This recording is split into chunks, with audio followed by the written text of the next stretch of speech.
En lo referente a este tema, en un principio iba a hablar sobre otras cosas, pero honestamente ya me tiene harto. Bueno, es que prácticamente pareciese que todos los malditos videos empiezan así, pero pues ¿qué quieren que les diga? No es como si no tuviera argumentos. Y es que honestamente ya me tiene enfermo la cantidad de estúpidos que por ejemplo, disfrutar de un buen bistec del 7 o bistec del 0, uno tiene que quitar cantidades ingentes de grasa porque son reses de no muy buena calidad, la cual no es grasa intramuscular por desgracia, sino es grasa externa, la cual no agrega tanto sabor y suele ser detrimental incluso. Porque cuando se dice que la grasa le da sabor, es la grasa intramuscular, no la extramuscular, aunque también no es como si supiese tan mal. Pues bueno, entre eso y los gente que me comenta cosas o toda la bola de cobardes que me está tirando mierda en otros canales sin venir a decírmelo a hay una gran batería de idiotas que gracias al retrasado mental de Aristarchus principalmente, pero esto ya me lo venían diciendo desde hace un chingo de tiempo, desde que incluso en aquel infame lore turbio del cual nadie sabe nada cuando estaba haciendo mis entre comillas ensayos cortos en Phantasm Sander, que me pregunto si alguien ya habrá ido a ese grupo a preguntar sobre mí o a decir algo tipo vengo a rezar en el sitio en el cual Chuck Norris hizo sus grandes hazañas. Y si entendieron esa referencia, su puta madre, porque lo oscura que es esa pinche referencia, buena suerte el que la haya entendido. Y buena suerte si te dejan comerciar después. ¿Y de qué estoy hablando? Si entendiste la referencia, sabes de qué estoy hablando. Este... mm, Básicamente me pregunto si alguien habrá hecho eso. Pero bueno, desde que estaba en esos tiempos escribiendo esa mierda, porque es mierda, algún día quizás publique ahí nada más como anécdota, porque los recuperé, no sabía que los tenía. Todos los primeros ensayos que alguna vez publiqué en ese sitio y vaya que no eran buenos. Ay Dios, no eran buenos. Y ahora pues no diría que son excelentes, pero creo que podrían ser un poquito mejor. Bueno, ya desde ese tiempo me venían diciendo, que el Dunning-Kruger, bueno, señores, miren, este video se iba a titular principalmente sobre los criterios requeridos para hacer una imputación una imputación conductual de corte nosológico, pero ya que ese título es muy largo, preferí ponerle ese título de meme, el Dunning-Kruger, porque es algo que mucha gente imputa y de repente todos se volvieron expertos en análisis conductual y la razón de esta imputación es la miserable calidad que hay de la psicología popular. En los primeros tiempos de la psicología, en los tiempos de gente como William James, en los tiempos de gente como Wilhelm Wundt, Titchener, había un término en alemán el cual no sé pronunciar y no lo voy a tratar de pronunciar, que hacía referencia, que se traduciría algo así como psicología vulgar, psicología del vulgo, pero no entendiendo tipo psicología social, sino ideas que la gente tenía de cuestiones psicológicas o en general la idiosincrasia de las masas. Creo que podríamos establecer tal cosa, la Volks, no sé qué mierda, no sé cómo decir el resto. En la cual se encargaba de, bueno, estudiar esas cuestiones relacionadas a la idiosincrasia de las masas. Y el problema con esto es que la supuestamente psicología cognitivo-conductual, que es el modelo más popular, que de hecho es un modelo cognitivista que le tiene que meter del conductismo, porque el cognitivismo es una teoría que se resume en un párrafo, este que básicamente dice que la gente tiene trastornos o no porque tiene pensamientos malos, porque tiene asociaciones referenciales del lenguaje a esos pensamientos. Ahí está la grandiosa teoría cognitivista.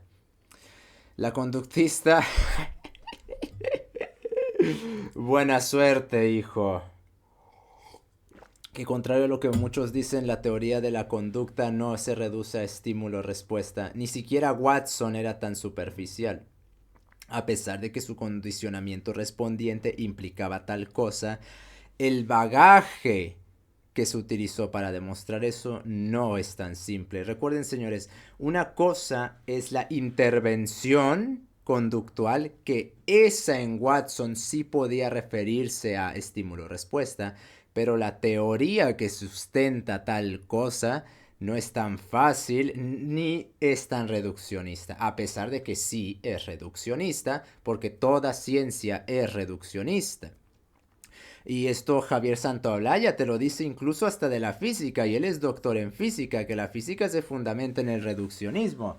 El problema con el reduccionismo de la ciencia es que es un reduccionismo operacionista, pero ya de eso hablaremos en otro momento. Los 5 ejes de la ciencia: naturalismo, operacionismo, materialismo, fisicalismo, y había otro que ahora no recuerdo, pero básicamente la ciencia tiene 5 fundamentos pivotales en los cuales se sustenta para predicar.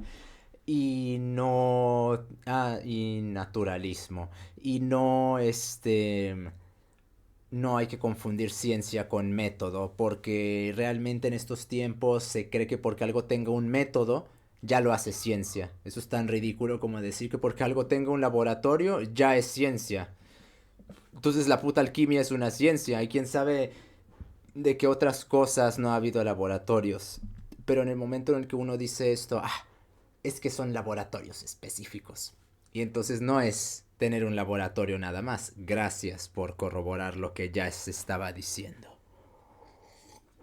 Bueno, gracias a toda este cognitivismo, que no es sino esta bulk psychology, vamos a decirlo de alguna manera, que pretende ser científico, lo que la gente sabe de conducta humana es risible, por no decir estúpido directamente. Ya que creen que la psicología es tomar una lista de cosas y como me parece que esta persona lo tiene, ya tiene eso. Si tan fácil fuese hacer psicología, los estúpidos que hacen eso pudieran intervenirlo. Pero adivinen qué, señores. Una persona que dice, me quiero matar. ¿Qué pueden derivar de eso? Bueno, pues es que se quiere matar. ¿Y qué tal si se lo está tomando a la ligera?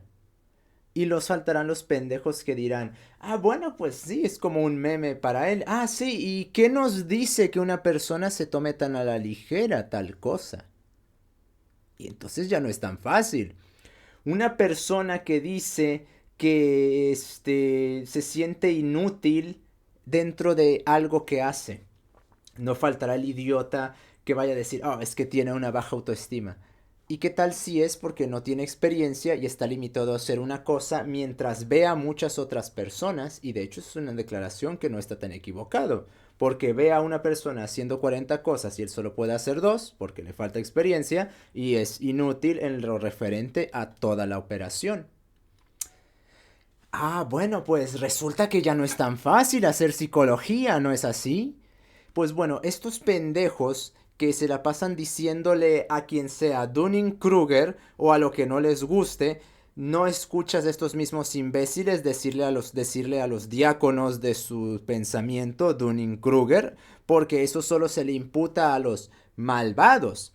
Cuando toda esa piara izquierdista, café Kioto, esquizofrenia natural, ¿a quién más podremos meter dentro de este saco? Vamos a quedarnos con esos. Quetzal, Nahuel Michalski. Toda esa gente, y miren, y siendo rigurosos, no está cerca de calificarse como Dunning-Kruger, a pesar de que pecan de una enorme soberbia. ¿Por qué? Porque para tipificar cuestiones nosológicas y se toma el Dunning-Kruger desde estos estúpidos como algo nosológico, y digo, y si no lo toman como algo nosológico, entonces ¿qué puto sentido tiene la designación que están haciendo? Si no es una conducta nosológica, ¿por qué increpar a alguien de eso debería de ser motivo de importancia para cualquier persona? Es como decir, es un psicópata, pero en algún contexto que psicópata no significa alguien que lava los platos. Bueno, si dentro de algún contexto lavar los platos sea algo malo y esta gente designa a alguien como psicópata para después decir que no es algo malo, entonces ¿qué puto sentido tiene tal imputación? Es evidente que lo que buscan al declarar a alguien como Dunning-Kruger es patologizarlo con una especie de trastorno narcisista de la personalidad. Pero sorpresa, sorpresa, señores, si tan fácil fuese hacer análisis conductuales, esa gente, esos pendejos serían los que estarían tratando a las personas. Porque si sabes imputar cuestiones conductuales, sabes tratarlas. No puedes establecer un análisis conductual y no saber cómo tratarlo. Porque para establecer una imputación conductual se necesitan 4 cosas.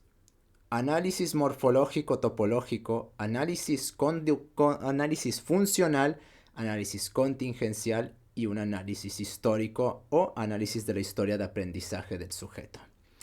Cosas que si no se tienen no se sabe cuáles son las relaciones funcionales y en general el funcionamiento contextual y ambiental y no se conoce las características ambientales y las contingencias contextuales que afectan o que mantienen en un sentido de reforzamiento o que mantienen la tasa de respuestas, la línea base y muchas otras cuestiones relacionadas a la conducta humana operativa para el funcionamiento y el desarrollo de la conducta en el contexto en el cual el sujeto se sostiene y el funcionamiento en general del organismo como una totalidad, porque resulta que también puede haber cuestiones biológicas implicadas en la manifestación de la conducta. Una persona puede estar molesta porque le duela el estómago o porque le duela la cabeza, no porque tenga algún problema de ira. Y la única manera de conocer eso es mediante el estudio de la historia de aprendizaje del sujeto, que eso es lo primero que se debe de hacer. Y bueno, eso no tiene acceso putas nadie prácticamente como para establecer tal imputación.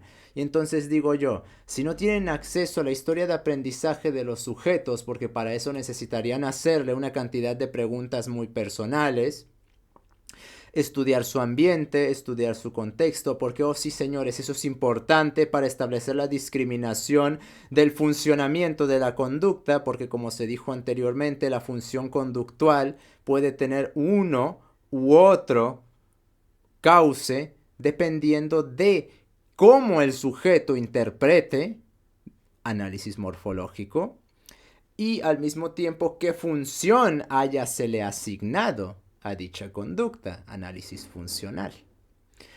Porque resulta que el dolor en un contexto de trabajo no es algo deseable.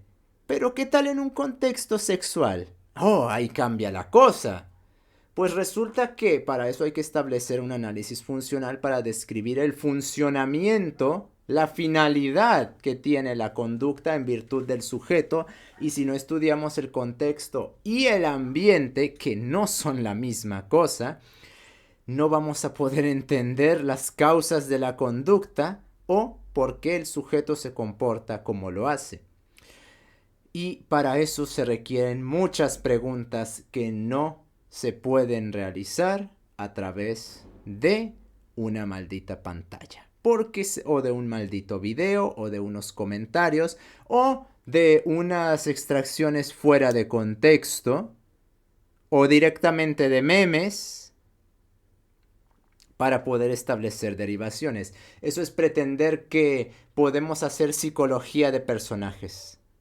Eso es un completo absurdo, sin fundamento. Se puede estudiar la escritura de un personaje en virtud de su funcionamiento, pero de ahí a querer hacer una especie de psicoanálisis de personajes, que es lo que terminan haciendo las personas, pues bueno, ¿qué quieren que les diga? Ya para eso mejor dedíquense a la adivinación. Y no faltará el epítome de la estupidez que va a venir a decir, Oh, es que todos esos términos se los está inventando. Bueno, es que como no saben una puta mierda de conducta humana, naturalmente que cuando yo digo relaciones funcionales, reforzamiento, contingencia, línea base, ambiente, contexto, análisis topológico, evidentemente, o análisis en general, evidentemente van a parecer estupideces o que estoy diciendo cosas para verme listo. Pero solo un pendejo cree que alguien dice algo para verse listo, como si las palabras otorgasen inteligencia a las personas. Solo un idiota cree que las palabras le dan inteligencia a las personas. Es como está al nivel ese argumento de los idiotas que creen que porque uno tiene lentes es muy listo. Por tener lentes, ¿qué tal si nací con algún defecto en los ojos y desde prácticamente siempre necesito lentes? Hay gente que no existe en absoluto que tiene lentes. Y sí, muchos genios han usado lentes porque leer mucho fuerza la vista y eso la termina dañando. O quizás como estaban metidos en contextos científicos, eso implicó dañarse los ojos por la presencia de algún químico o en el contexto se presentó algún tipo de degradación, tuvieron un accidente, lo que sea. Pero no por tener putos lentes eres un genio. Y no por decir análisis contingencial estás buscando llamar la atención. Todos esos son términos requeridos para establecer justamente una imputación y una demostración, una prédica de conducta a una persona. Si yo no conozco el contexto, entonces ¿cómo demonios voy a poder establecer las inferencias para derivar los reforzamientos? Si yo no conozco el ambiente, ¿cómo voy a derivar los contextos? Si yo no conozco el análisis topológico y o morfológico, ¿cómo voy a saber cuál podrían ser las funciones generales de la percepción que tiene el sujeto sobre sí mismo? Y sí, lo siento mucho, buenistas, por psicologizar, pero el yo sí existe, no es un mito. Su sociedad y su lo social es lo que es un mito. Porque cuando se desarraiga el yo del sujeto, se termina entonces disolviendo el sujeto en esa sopa amorfa, en esa deidad conceptual que es lo social. Como si el sujeto no existiese, entonces no tiene sentido hablar de conducta, porque entonces tendríamos que hacer una especie de análisis cinemático del funcionamiento de la sociedad, porque al final del día no podemos establecer conductas individuales porque el yo no existe, porque lo que existe es lo social, lo que existe es la sociedad. Y esa es lo que condiciona el sujeto, entonces no existe el sujeto. Lo que existe es una especie de aborto, que es una suerte de objeto paquete, objeto hombre o sociedad hombre, en la cual lo que le da la forma al hombre es esa deidad, lo social, esa deidad, la sociedad, que hace que el hombre es lo que haga cosas. Ni siquiera el conductismo es tan maldito mecanicista como lo son toda esta bola de idiotas que en aras de querer supuestamente beligerarle al idealismo terminan creando otro mayor y terminan cayendo en posturas teológicas directamente. Por lo cual, nada de esto tendría que sorprendernos en lo más mínimo, bien dijo Sabine Hosenfelder, el excedente de idiotas que hablan sin saber de nada de lo que están hablando no debería de ser sorpresa para nadie. Y ya que eso no es sorpresa para nadie, en este caso tampoco. Pero hago esto para tipificar que establecer que una persona tenga una conducta es más difícil de lo que parece, porque se necesita estudiar no solo a la persona, sino a su ambiente, sino a su contexto, sino a su historia de aprendizaje y del análisis conductual general derivar todos los reforzamientos que condicionan su percepción y al mismo tiempo cuál sería la idiosincrasia general para que el sujeto tome tal idiosincrasia como línea base para derivar reforzamientos. Porque, oh sí, señores, Skinner también considera eso. En, por ejemplo, Ciencia y Conducta Humana, Skinner habla de un mundo privado que está nominalmente aislado del resto del mundo, porque Skinner consideraba que el ambiente era todo el maldito universo, algo que pues se ha ido corrigiendo progresivamente, y él consideraba que parte de ese ambiente es privado, y a partir de ese ambiente privado se establece un tipo de potencial de reforzamiento derivado de ese ambiente privado. Que recordemos que Skinner no niega el yo.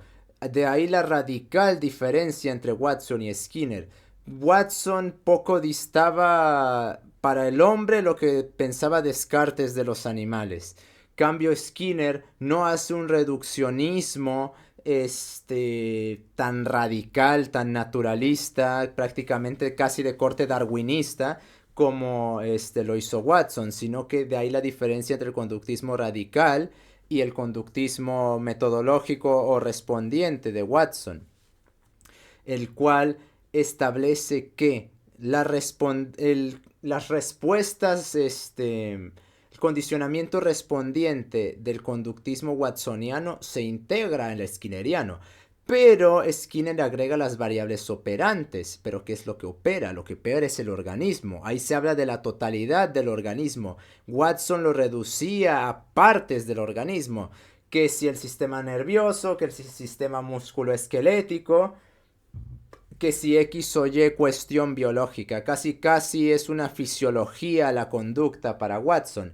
Que no quiere decir que no se puedan derivar cosas de ello, porque muy reduccionismo y lo que se quiera, pero de igual forma varias verdades hay en eso.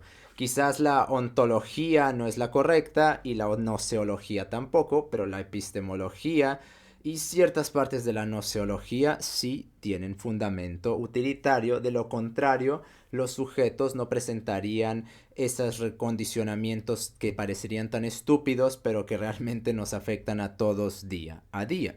El hombre también participa en la animalidad y lamentablemente eso nos hace partícipes del condicionamiento respondiente, pero no podemos olvidar el operante. Y si bien el operante también es reduccionista, como lo es el de Watson, integra al organismo en virtud de lo que hace. Y ahí estaría que si bien se toma al organismo como una totalidad, esa totalidad queda reducida a la motricidad del organismo. Porque toda ciencia intenta imitar a la física, y eso es lo que intentó hacer Skinner. Básicamente la conducta operante skinneriana es una suerte de cinemática del hombre o mecánica del hombre. Al final del día, de ahí que el conductismo sea ciencia, porque toma el operacionismo descrito por Francis Bacon en el Novum Organum. Sin operacionismo no puede haber ciencia, y lamentablemente el operacionismo implica siempre un reduccionismo, porque todo se reduce a lo que hace una totalidad. ¿Y con qué lo hace?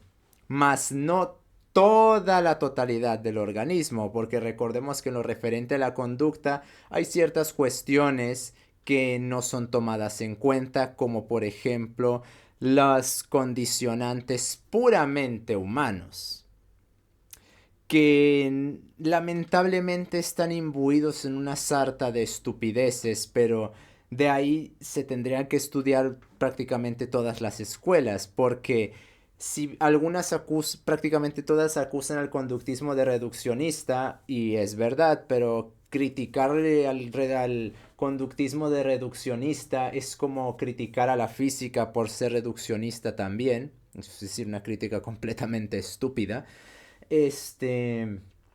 Y parte de lo que son las operaciones humanas no reductibles al operacionismo las estudian, pero su prédica está mal enfocada. Hasta el psicoanálisis tiene cuestiones conductuales verídicas, como por ejemplo la sublimación, las pulsiones, todo eso, quitándole la ontología completamente enfermiza que Freud tiene de la conducta humana, se pueden establecer derivaciones de ella.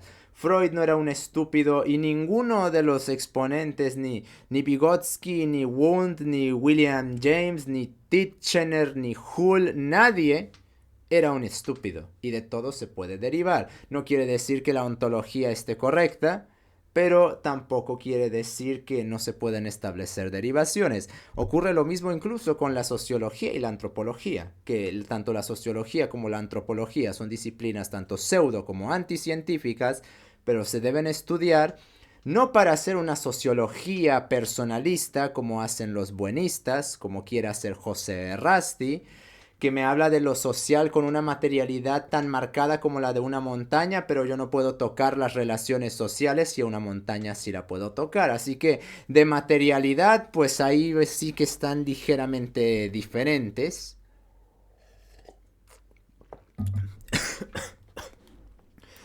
Aunque claro, el concepto de materialidad es un concepto ideológico también.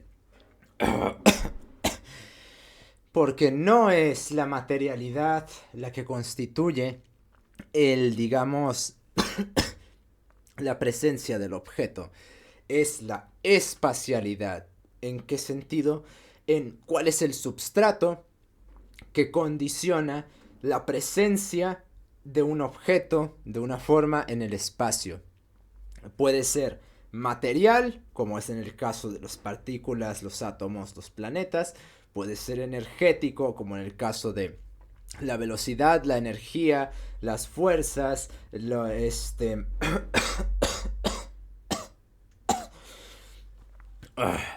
Y para el que me vaya a decir que la fuerza no es igual a energía, que me digan de qué átomos están hechas las fuerzas. Los newtons de qué átomos están hechos. Porque recordemos que estamos aquí hablando de física.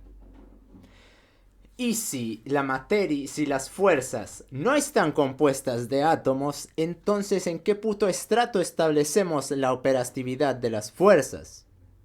¿O me van a decir que hay átomos de la velocidad? Tanto la velocidad como las fuerzas son operaciones energéticas y son analogables a la energía y a un tipo de manifestación de ella. Claro que a menos que me puedan mostrar de qué tipos de átomos están compuestos los newtons, no creo que tengan un buen argumento para poder decir que la fuerza no es diferente que la energía, sobre todo cuando nos fundamentamos en Wikipedia y no entramos al apartado de energía donde dice que no tenemos ni puta idea qué es la energía. Sí, bueno, cuando uno se las da de muy sabiondo por estar cegado por su soberbia, uno cree que por repetir lo que gente brillante dijo, sin ser capaz de demostrar sus palabras, evidentemente, ya es listo. Como si por repetir lo que dijo Einstein significase que tenemos la misma inteligencia que tuvo Einstein. Pues bueno, señores, para no ser de esto más largo, nadie, ninguno de estos esperpentos subhumanos, porque ni a humanos llega en esas bestias, siquiera va a haber 3 minutos de este video. Solo va a poner XD, XD, XD, XD y se van a ir.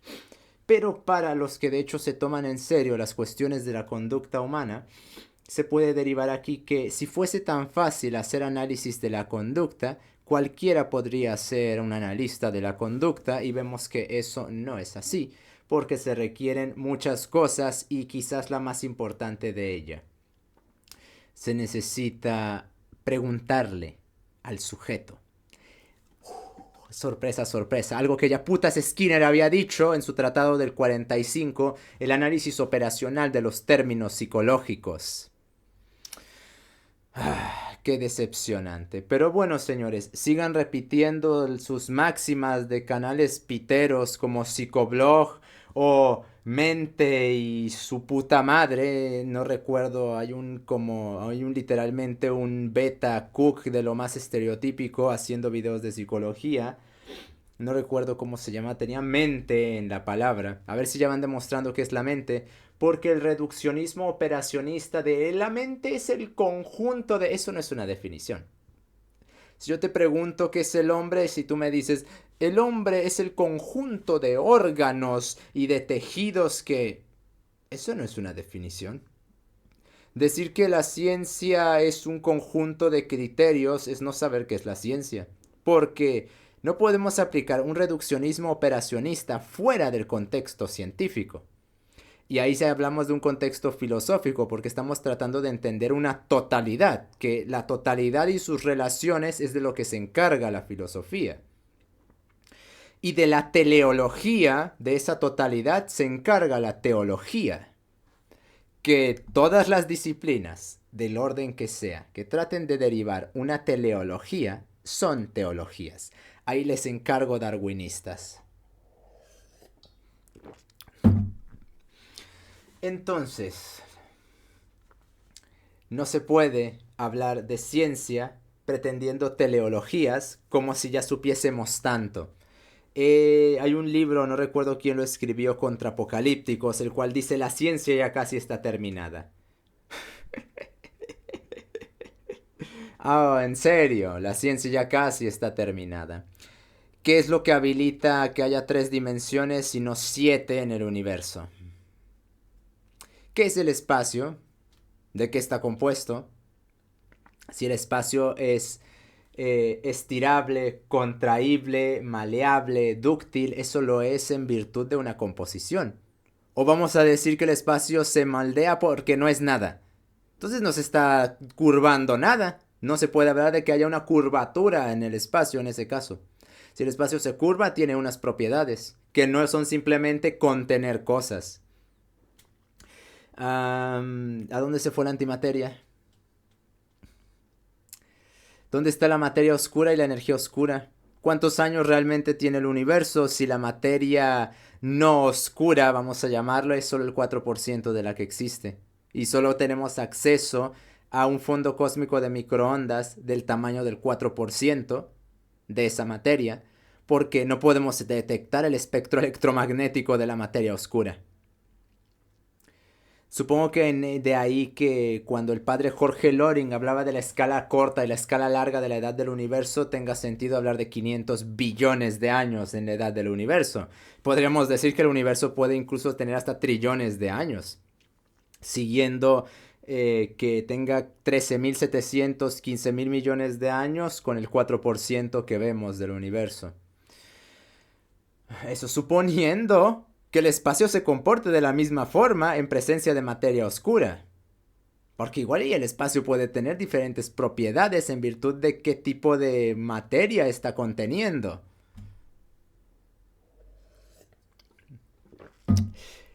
¿Dónde está la mecánica energética? ¿O creemos que lo cuántico ya es lo último en el universo? Y puedo seguir y seguir. ¿Por qué la energía se cuantiza? Porque no hay energía libre, porque siempre está parametrizada, siempre estructurada en un orden paramétrico. ¿Por qué no hay unidades libres prácticamente en la realidad? Sino que las leyes que vemos en la realidad son siempre constantes, parametrizadas.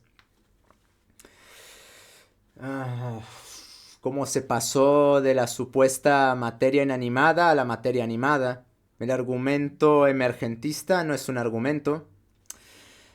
Porque la emergencia es un término teológico que básicamente dice que las cosas surgen ex nihilo, porque el propio argumento dice que hay propiedades del sistema que no pueden derivarse de su composición. Y entonces ¿cómo demonios le imputas al sistema esas propiedades si no las puedes derivar de su forma? Si no en la forma no puedes derivarla una potencia, ¿de dónde demonios sacas la imputación de esa potencia a la forma? Es básicamente el concepto de emergencia, creación ex nihilo. Dicho de otra manera. ¿Qué más podemos decir? Sí, ¿qué es lo que cuáles son los fundamentos bioconductuales del reforzamiento? Y podemos seguir y seguir y seguir. Y no faltarán los pendejos que dirán, mira, pues aquí está esto, aquí está esto, aquí está esto. Ya está respondido, eres un pendejo. Sí. ¿Y le preguntaste a los que no están de acuerdo contigo también si ya está tan demostrado? Porque nos encanta decir que ya está terminado esto y lo otro, pero nunca vamos a consultar a los que dicen, no está terminado, maestro. Y no estoy hablando de filósofos, estoy hablando de científicos también. ¿O creen acaso que la disputa entre Bohr y Einstein ya se resolvió? Eso no es saber una mierda de física cuántica. ¿O acaso cree que la demostración supuesta de Bell es tan inocente? ¿Qué hay del terminito que se inventó Bell para salvar el libre albedrío, que es condición necesaria para la demostración de sus desigualdades? Que recuerden que Bell pertenece al equipo de Bohr, no al equipo de Einstein. Cuando uno estudia las cosas viendo TikToks o videos de YouTube, pues natural que crea que ya lo sabe todo. Pero si ya lo supiéramos todo, no hubiera 10.000 interpretaciones para todo. Que claro, que desde el gregarismo tiránico del consenso se nos dice que todo disenso es porque es filosófico. Como si el puto Wigner fuera filósofo. Como si Susan Hosenfelder fuera filósofa. Como si Einstein hubiera sido filósofo. Que claro, todos lo son, pero su principal área de operaciones es que sean científicos. Si se trabaja con totalidades, invariablemente uno va a terminar haciendo filosofía, lo quiera o no. Y el problema es que la física implica totalidades. No las asume, como dice el retrasado mental de Oscar Teixeira. No recuerdo cuál es su apellido. Que dice el físico asume la materia, pero asumir es tomar algo como verdadero sin serlo. Y ya quiero que me diga cómo alguien asume la materia. Entonces la materia no putas existe. Los electrones son producto de nuestra imaginación. Muy materialistas, pero de volada volvemos a Berkeley. Un mínimo análisis revela a los verdaderos maestros de estos idiotas. La cábala, Berkeley o Descartes. Invariablemente se termina volviendo a eso con estos idiotas. ¿Qué chingados están jodiendo aquí? Pero bueno, señores, luego de esta larga pausa, pues creo que no queda mucho más que agregar.